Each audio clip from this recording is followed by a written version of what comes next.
Kaixo guztioi, bideo honetan honako ariketa ebatziko dugu, sinematika ariketa bat da, bi ikari ditugu, eta honetan landuko dugu gauza bat askotan esaten digute.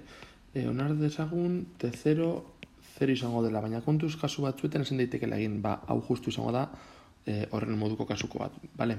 Azkenean, ariketa honetan ezin dugu onartu T0 beti 0 izango dela, baina joan gara ikusten gutxinaka.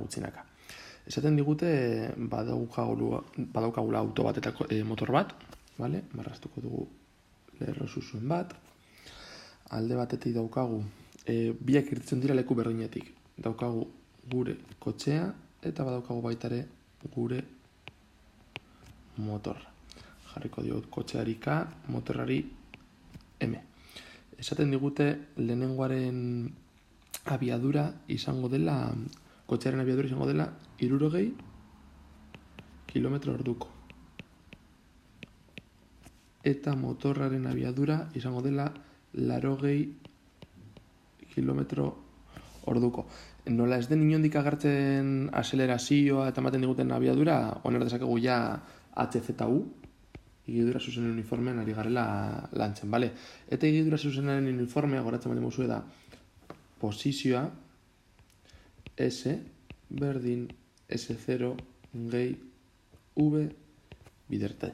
Baina kontuz, formula hau ondo dago T0 berdin 0 onartzen dugunean. T0 berdin 0 denean, egiazko formula horrelakoa da. S berdin S0 gehi V bider parentesi barruan T kente 0. Nizuek banintz, formula bi hauek izango nituzke kopiatuta kuadernoan, bale? Eta honen alboan, asterisko batekin esanez, hau erabiliko dugu T0 ezberdin 0 denean. Zikusten bali mauzue, T0 0 denean formula hau berreskuratzen dugu, bale? Baina T0 ezberdin 0 denean, hau da erabili behar dugun formula, eta ariketa honetan hau izango da erabiliko dugun formula. Bale, horretaz aparte baita esaten digute, motorra, hemen hau niretzat erloju bat da, ez dakizuetez izango den erloju bezalako bat, eta esaten digute 30 minutuko atzerapenarekin irtengo dela. Bale? 30 minutu orduetan idatzita 0,5 ordu, ez da, ordu erdia delako. Bale. Beti bezala, azkenean jakin nahi dugu noiz eta non elkartuko diren, edo noiz eta non harrapatuko diren. Horretarako horreko bideo batean azaldu nizuen atera behar dugula bakoitzaren ibilbide ekuazioa, bakoitzaren ekuazio hau, eta gero berdindu beharko ditugula. Bale? Orduan, idatziko dugu. Hasiko gara kotxearekin. S kotxea izango da. Bera hasierako posizioa ni beti egiten dut eskerrarago dagoen puntua 0 izatea. Beraz, kotxea eta motorra biak ateratzen dira 0 posiziotik. 0 gehi. Areneiz, formula hau erabiltzen, formula hau. Gehi. Abiadura da 60 eta gainera 60 eskumara. Nola eskumara egiten duen abiadura izango da positiboa. 60 bider T minus, eta kasu honetan gure T0 izango da, onartuko dugu 0 dela. Ariketan esaten du 11ak direla. Bale, orduan horbaitek pentsa esaken, bale, orduan hemen 11ak jarri goitut, eta ez legok etxarto. Baina, imaginatu zaudetela eguneko edozi momentutan, kronometro batekin. Eta derrepentean jartzen duzue martxan. Zuek erabakitzen duzue kronometro hori noiz izango den 0 eta noiz ez. Berdin dio eguneko zein momentua den gaua, eguna, eguerdia. Horregatik, datu hau erabili beharrean nik esango dana da. Bale, 11etan niretzat izango da 0 unea. Eta hortik aurrera hasiko gara gauza guztiak neurtzen, bale?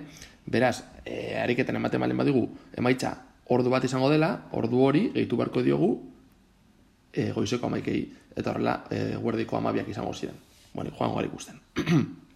Horrein egingo dugu motorrarekin. S motorra.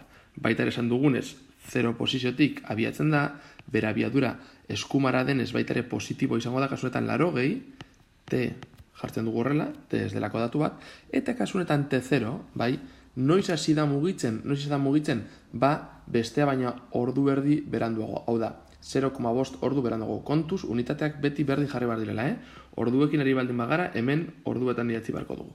Bale? Zukuntzen baldin baditugu pizkatzu bat bi ekuazio hauek, izango nuke kotxearen ekuazio dela 60 bider T, eta motorraren posizio ekuazioa 80 T ken 40. Egiten bali mauzue 80 bider minus 0,5, aterako zaizue minus 40. Beraz baditugu ja bi higidura ekuazio, bai kotxearena eta baita motorrarena ere bai. Eta aurreko bideo batera egiten bali mauzue, esan izuen bi gauzak elkartzen direnean, azkenan egin baduzuna dela SK berdin SM. Motorraren posizio ekuazioa eta kotxearen posizio ekuazioa berdin du. Eta horrela jakin gauzue, zehatz mehatz non elkartuko diren. Beraz, hemen hasiko gara egiten kolore berdearekin. SK berdin SM izango zen 60 T, vale? Hau izango zen kotxearen higidura ekuazioa, berdin 80 T ken 40. Eta hemetik egin barko dudana izango da teori askatu. Horretarako egingo duana da teak eskumara eta zenbakiak eskerrera. 40 hau eramaten baldin badut eskerrera, positibo bihurtuko da.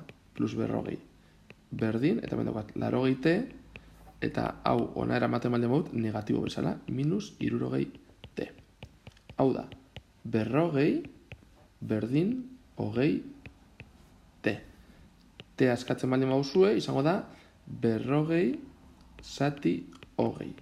Berdin 2. Eta maitxe egon behar da, orduetan. 2 ordu izango da biek, oza, bi egikariak hau da kotxea eta motorra, topatzeko behar duten denbora 2 ordu barru, nola motorra eskarrago joaten den, baina beranduago irten den, behar izango du zenbait denbora, kotxea harrapatzeko, hain zuzen ere, 2 ordu.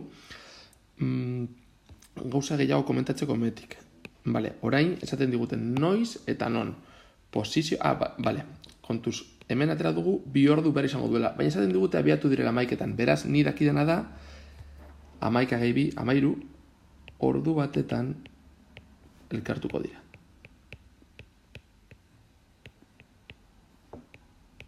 Lehen esan duguna. Ni kronometroa jarri dut, 2 ordu pasatu dira kronometroa jarri duanetik, baina kronometroa 11etan jarri dut. Beraz badakit, ordu honetan elkartuko direla. Eta orain, non elkartu diren jakiteko, hartu ezaket, edo bai ekuazio hau, edo bai ekuazio hau, eta T honen barruan sartu beharko dut, lortuan emaitza. 2 ordu hauek hemen sartuta, edo hemen sartuta, egingo dut hemen, bale, kalkulatuko dut, kotxearen posizioa izango da 60 bider 2 ordu, beraz, 120 kilometro.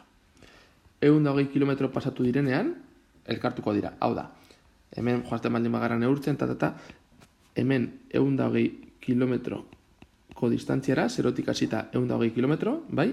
0tik hasita 120 kilometro, hemen kotxea eta motorra berriz elkartuko dira. Eta bi hauek ona heltzeko behar izango dituzte 2 ordu. Hau da, ordu honetan elkartuko dira hor.